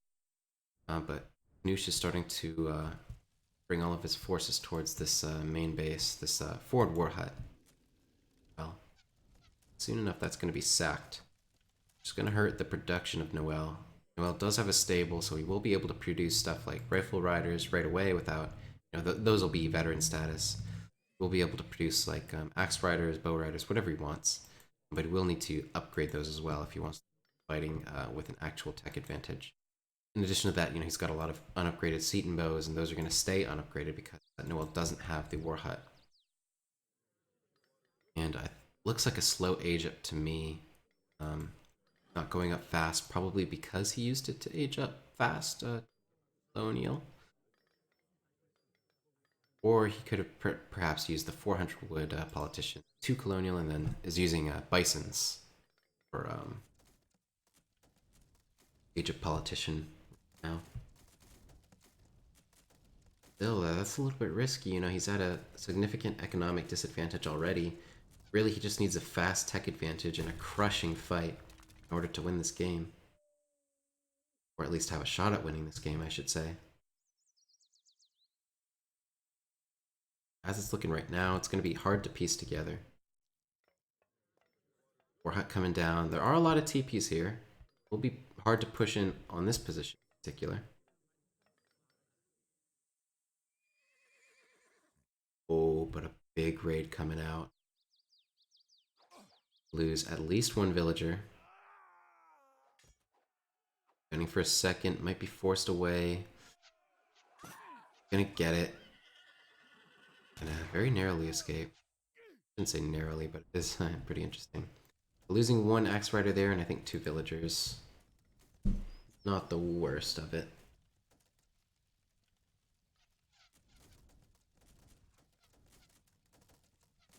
More Axe Riders being trained. Hope he gets the upgrade in Q, but I don't think he can because it doesn't seem as though n0eL has the wood to get elite Axe Riders. Knusch beginning to stack some resources, so it seems he's going to be wanting to age up. After taking down the forward war hut, all of the line of sight of n0eL around the map, taking down the trading post, I think that's a completely fine and good decision. Just back off with all of his military units. Even split them up and divide them up around the map to continue to harass. Well, like leaving these Concha Yamabushi is really smart because it prevents n0eL from ever coming back to that position to gather food. So he's going to move them around the map actually. Again, not too bad because n0eL's he's got enough food in his base with the 12 bison.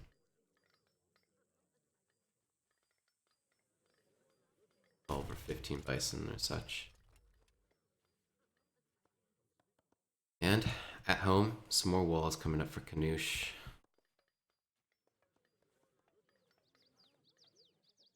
He's just gonna further entrench his lead.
n0eL beginning to push in here.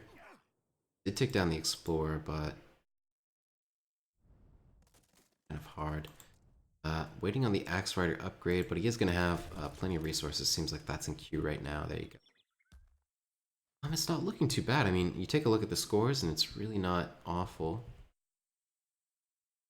And Susan military at this stage is very, very powerful. However, n0eL just isn't able to make the most of it because Knusch has a very fortified defensive position. It's going to be very hard to break through. Knusch is also almost completed with his age up, and once that happens, he's going to have very, very strong shipments, very strong upgrades for his units, and whatever advantage the Sioux player might have had in terms of military might, it's going to slip away.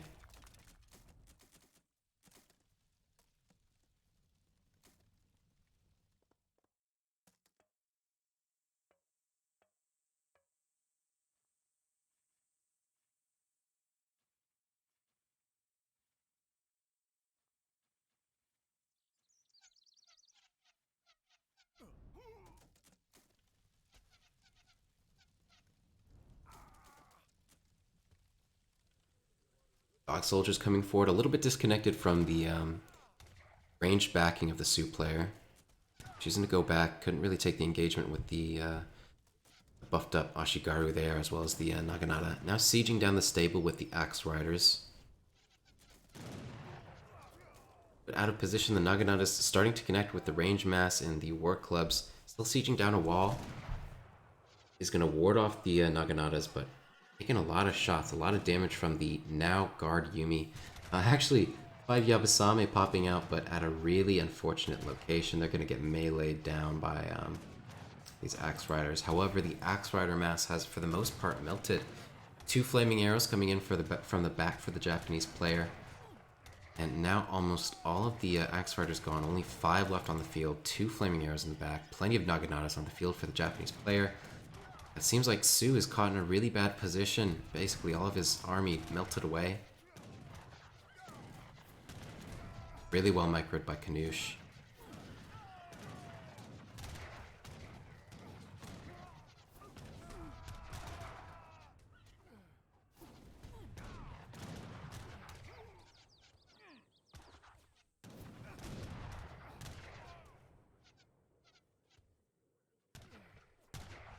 But n0eL sticking with his guns.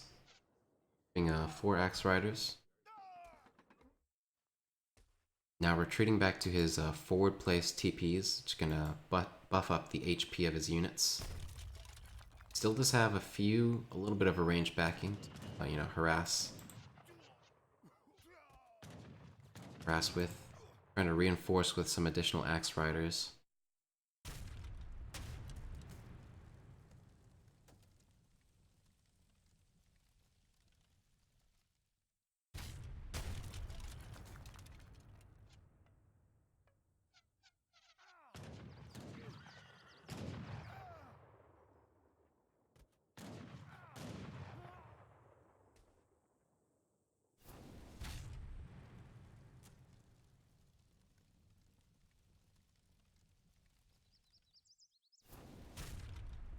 Also see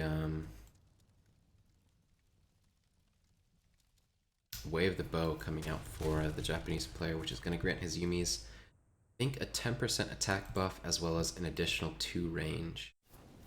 10% I'm not entirely sure of. Actually, 15% hit points. My bad.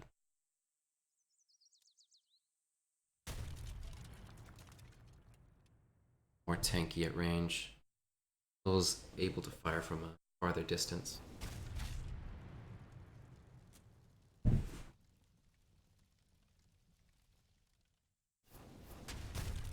Just using the flaming arrows to clean up the TPs. Take away that, you know, aggro position that n0eL had.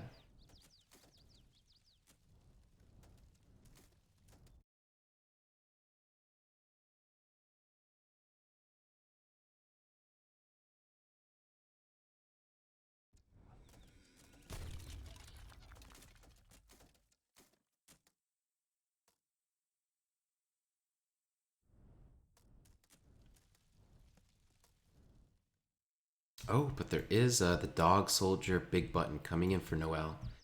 That's going to grant him 6 Dog Soldiers, a nice pickup, but he's still at a military population deficit, 41 to 76 at this stage of the game. Even with these, oh my god, Dog Soldiers, which are so powerful, almost half health on them, already melted away just by this, you know, few Yumi shots.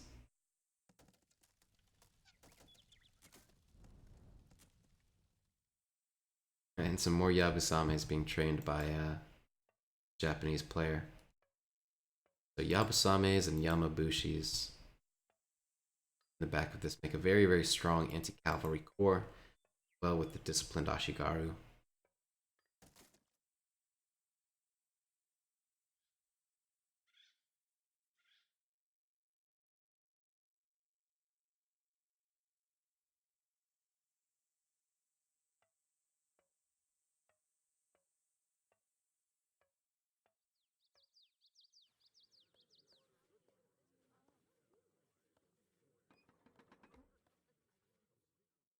Gonna zoom by a little bit.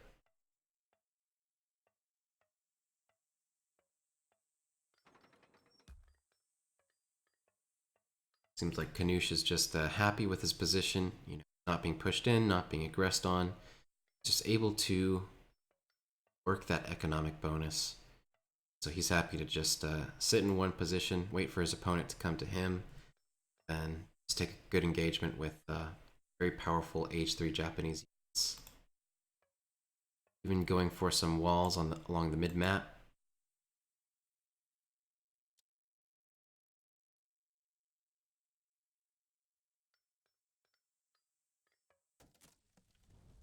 While still sieging shrines around the map, but it's not all too effectual. This stage, I mean, killing 0.8 XP, or sorry, 0.8 villagers worth of economic unit population isn't going to accomplish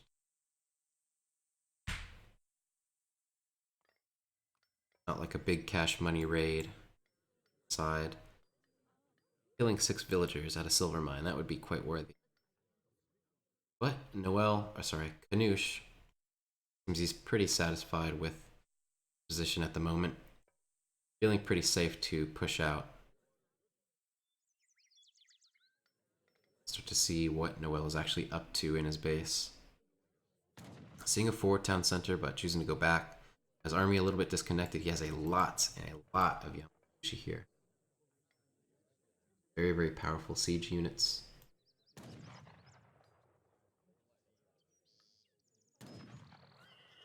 And a lot of n0eL's cavalry is actually stuck up. Other side, the opposite side of the map.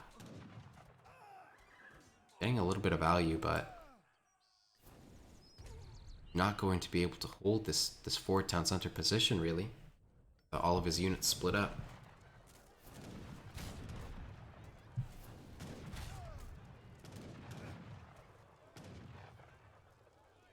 Now we see the Yumi mass coming forward. I think those are going to be able to handle the Wakinas quite aptly.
Making a slow push. Very close to getting max population here. Oof, even Naginata HP coming in. I don't think there are a lot of Naginatas on the field actually, but that is a very, very powerful upgrade. That gives Naginatas an additional 90 hit points per head. Trying to piece it together.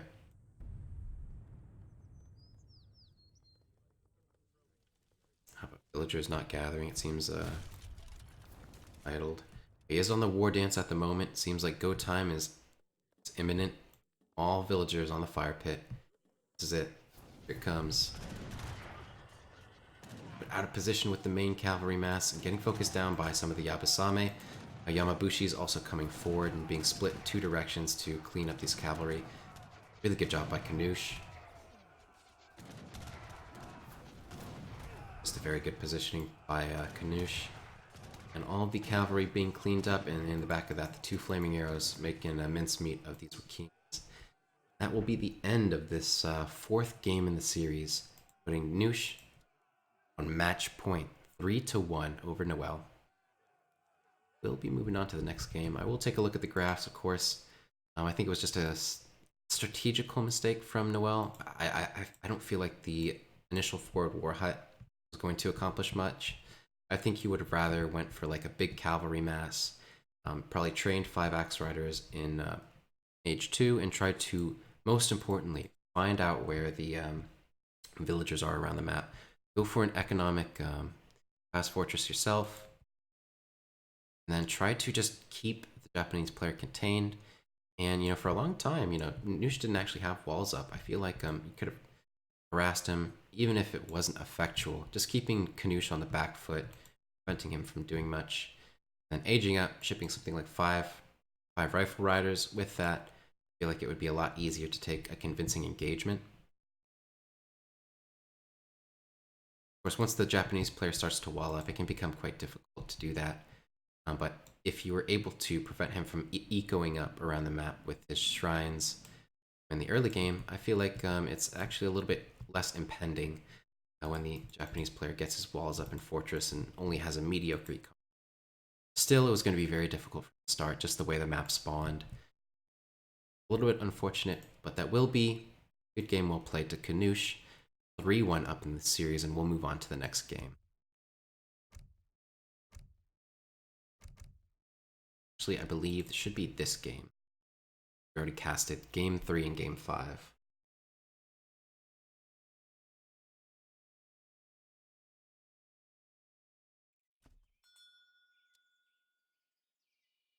The map will be New England, and we're actually going to see... Sorry for zooming around the map. I'm so used to slow speed here.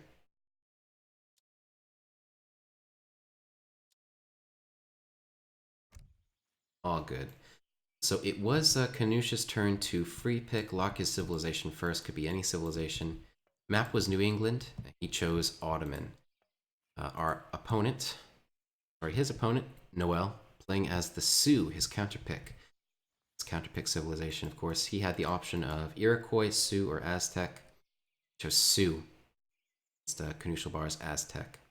Sorry, Knuschelbär's Ottoman. So that will be the matchup for, I think this was actually played as Game 4 in their series. But for us, this is Game 5.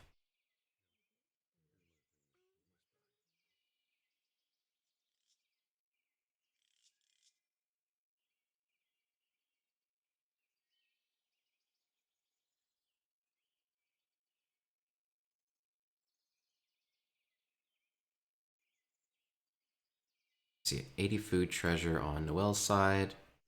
Well, 70 food. Those are some pretty impactful treasures. 90 food, 80 food.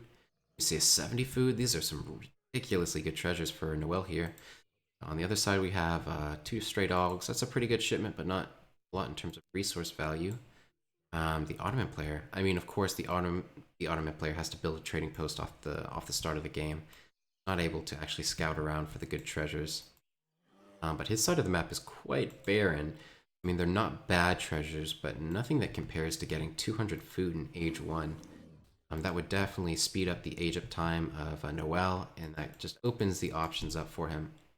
Or, you know, he can get away with a much stronger rush. He can have an expedited fast fortress. Very powerful. It's just, you know, these powerful treasures, or I should say bountiful treasures, can be so impactful in the way they influence the game.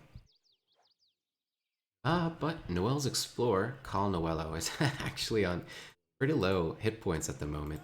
Being focus fired down by the Ottoman Explorer.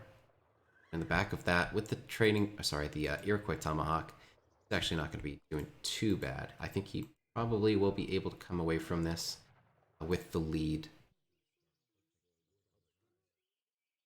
I might prefer to see Knusch actually focus fire down the Tomahawk with his Explorer rather than trying to kill the Sioux Explorer with his own Explorer.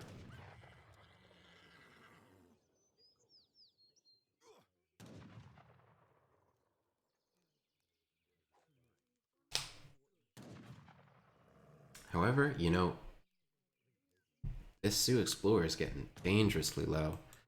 Obviously, you know, the Ottoman Explorer is going to go down here. We know that. But not without taking a lot of HP on the from the Sioux Explorer. And even, you know, getting killed by the bears here, giving the experience points to the Mother Nature rather than the Sioux player. Knusch on the way up, a little bit of a slow age up. You know, I think Ottoman, they usually age up around 2 minutes and 30 seconds. He's going to be hitting the Colonial 4 minutes, 15 seconds. About 15 seconds slower than normal.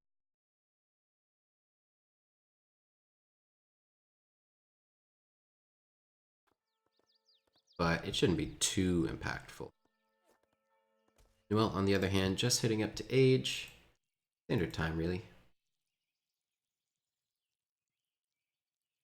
might be a little bit slow. See him stacking some food here.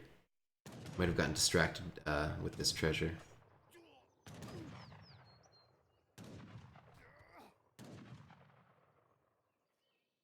Now n0eL on the way up himself.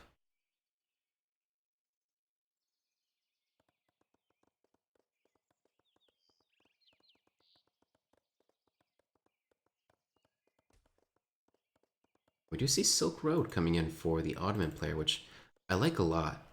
I think that's going to be really fun to see. It is quite interesting to see Silk Road sent with a dead explorer on the field, but now sending the villager to come revive that. Even got a sheep right next to it.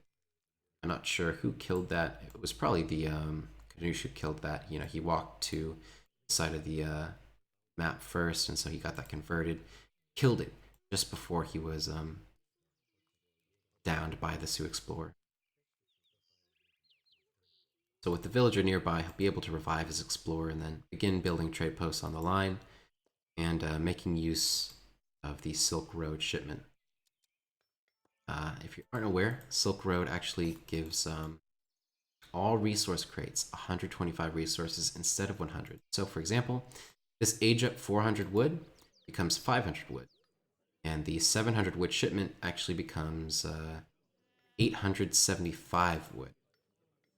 But in addition to that, it also boosts the resource value that you get from a stagecoach pass. So these trading posts are providing experience points. While it's just on the Travois Man, like we see here, Silk Road won't affect anything. But once it's upgraded to the stagecoach, anytime these trading posts are placed to resources rather than experience points, they're going to be buffed up by the Silk Road card. So it's one of Ottoman's more economic playstyles. Usually you don't see Ottomans going for, economy style strats. However, in this matchup, Sioux versus Ottoman, the typical militaristic style that Ottomans like to go for, 700 coin, tower, fast fortress, build Janissaries and ship 2 falconets, does not perform particularly well against the Sioux units. Rifle riders, bow riders, those are units that kind of soft to hard counter your Janissaries and your falconets. So going for this more economic playstyle is pretty good for Knusch here, and it doesn't seem like he's even gonna get any harassment from n0eL, at least in terms of the Pokemon army, where Sioux converts a lot of guardians and is able to harass the opposing explorer. Seems n0eL has opted instead to just scout a little bit more around his base, get a scope out on where his next hunt is going to be. Seems like the hunt that usually spawns mid-map spawned pretty far out. Does have this hunt in the back that he can herd. There's the one in his base as well. But other than that, it's actually quite stringent. He has to go out pretty far on the map to get his next hunts.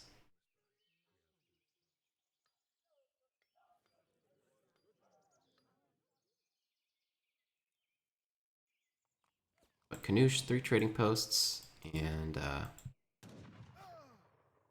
already got the stagecoach upgrade. Gonna focus on that 4th now. And probably in the back of it. Send another shipment, 700 coin most likely. And with that, that will be enough coin for him to get up to stage. Has some Janissaries in queue. Has some Janissaries on the field, in fact.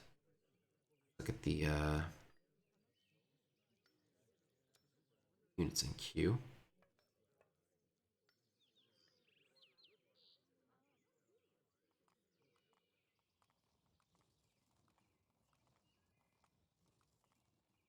I have to see what these Janissaries can accomplish. We do see some bow riders joining the fray for the Sioux player, although a little bit disconnected from the explorer, and they are going to get seen by the green trading post. Another really important benefit of the trading post, having the trading post line, is just how much line of sight it gives you and information. Information is crucial.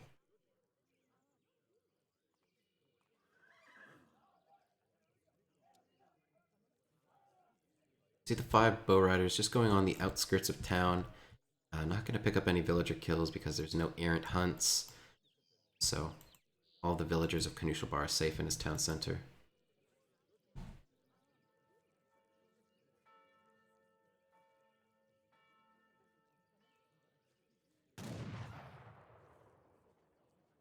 And with these 9 Janissaries on the field, not going to have to rely on Minutemen, Town Center Fire in order to ward off the Bow Riders here.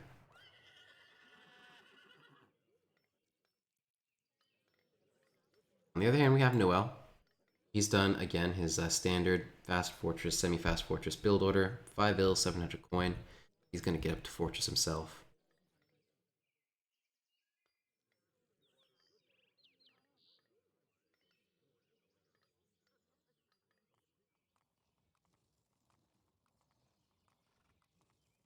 So what I might anticipate from Knuschelbär is for him to perhaps send 1,000 wood as his first shipment, build some more town centers around the map, build a stable, and begin producing cavalry archers with perhaps trading posts set to coin, or maybe would try to gather on food, villagers as much as possible, and then just build up a mass that's too big for the Sioux army to counter, because Sioux actually doesn't perform that well against cavalry archers.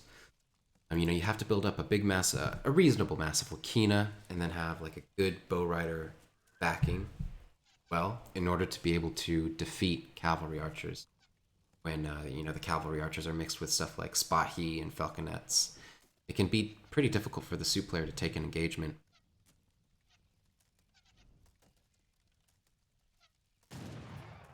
Oh, and that's big. Being a little bit too haphazard with the use of his Explorer there. Sieging on the outside where these Janissaries could just walk up and shoot him, especially when he was at low health hit points. Low hit points. Also, something to see from Knusch is the, like we saw from n0eL, the other New England game where he shipped the Fuchuan to his personal pond. Knusch may actually be trying to ship a frigate. So it seems like he's got the trading post set to wood. Let's see the pass.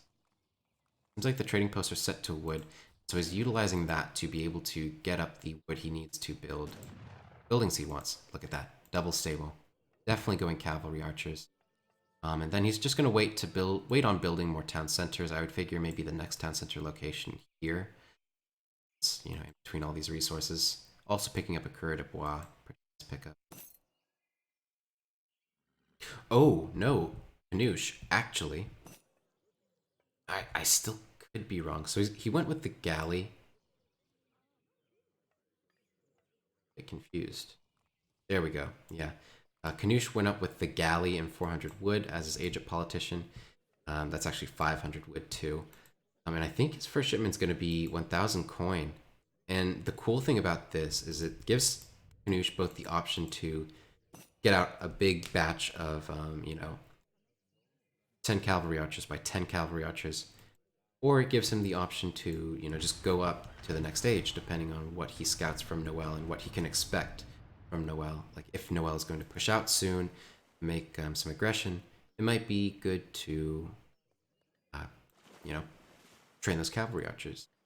But with all the resources he needs, like I said, I think 1,000 coin is going to be coming from Knusch, no doubt. And that's going to give him easy option. Okay, I was completely wrong. Definitely not going to be going to the Fortress Age at the moment. Instead, he is going to be training those cavalry archers. A little bit low on coin. Maybe he's going to switch over his trading posts, gather or send coin. He's got plenty of wood now with 1,000 coin on the field. He already had the town center in queue before that hit, but now he's definitely going to have maybe another town center come out over here, or just double up on his defensive position. Second town center right there. Either of those options would be fine, and he's definitely going to have some good unit production in the back of this. He's got lots and lots of food, so all he really needs is coin, which he can easily set his trading posts to gather. And there we see the first big batch of 10 cavalry archers. On the other hand, we have elite bow riders from n0eL and a respectable economy, but not a great one. Now shipping 5 rifle riders, and while that might be good against like a normal Ottoman strategy, this isn't really a normal Ottoman strategy. In fact, this is like this build order is, I would say, is probably only viable in this matchup against Sioux. A super greedy, full stagecoach line, building double stable cavalry archers, and getting up 3 town centers doesn't very often happen against other civilizations. Um, so if n0eL had, scouted a little bit more or harassed a little bit more with his bow riders, I understand it might be difficult to actually get something done, but at the very least, you would get the scouting information. He would know then that the 5 rifle rider shipment is not very good here.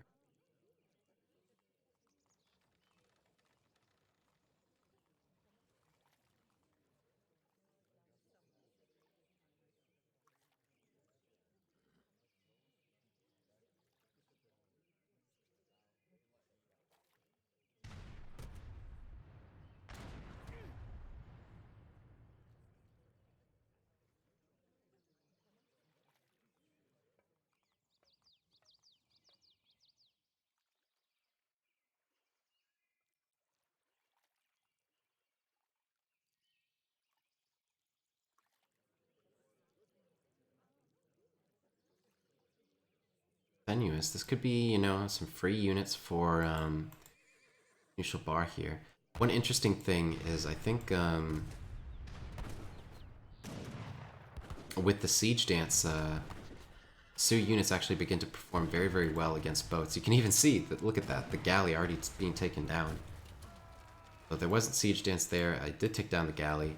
Cavalry combat actually coming in for Knusch on these veteran cavalry archers, even getting ranged cavalry caracol on them. So that's another buff to their attack as well as +2 to their range. That on the field, even with the TP boosted bow riders.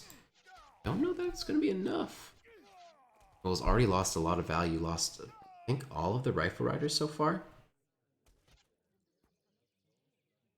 Only killed a few cavalry archers. Seems like 5 or 6, and maybe a few of the Janissaries.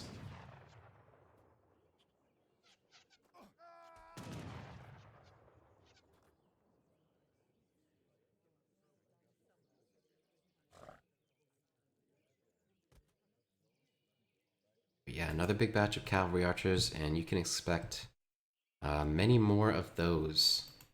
Just looking at the resource pile for Knusch, he is not worse for wear. He has plenty of stuff left in the bank. Even age up if he wanted to, really. Although I don't know that he would take such an unnecessary risk.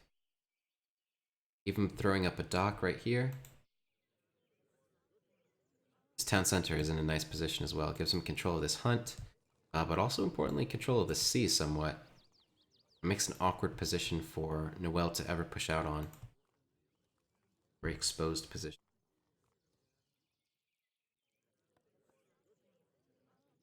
n0eL having shipped cavalry combat himself, so these bow riders are going to outclass the cavalry archers quite handily, but I don't know that it's going to be enough.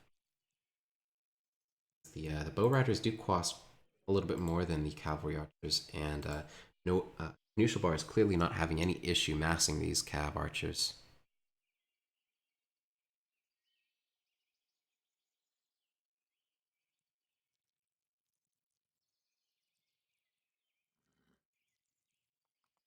And Knusch doesn't really even need to mix in something else to balance out his composition. Like pure cavalry archers works completely fine.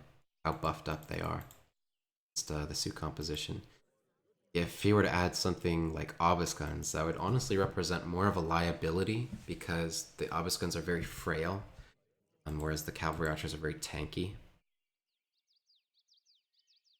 And with no Wakina riflemen in sight for n0eL, like I said, Knusch is just perfectly happy to build up 50 cavalry archers with ranged cavalry caracol and cavalry combat, and even do a double, double dock schooners boom behind it.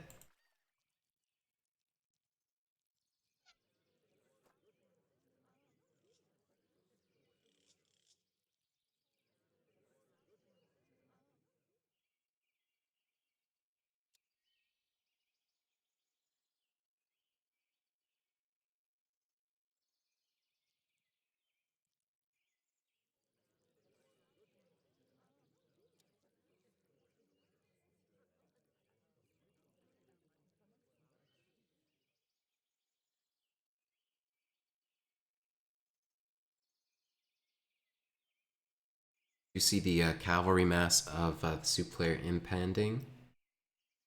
Seems like the start of an engagement.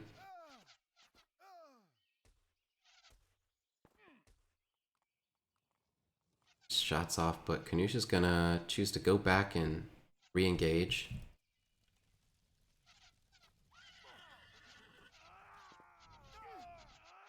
This time getting a little bit better of a spread and also getting his reinforcements in there as well.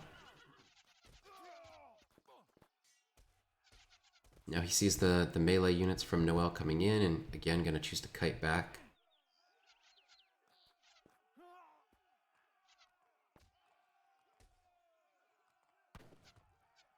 But now with a really good choke, it's gonna be very easy for him to take down these dog soldiers.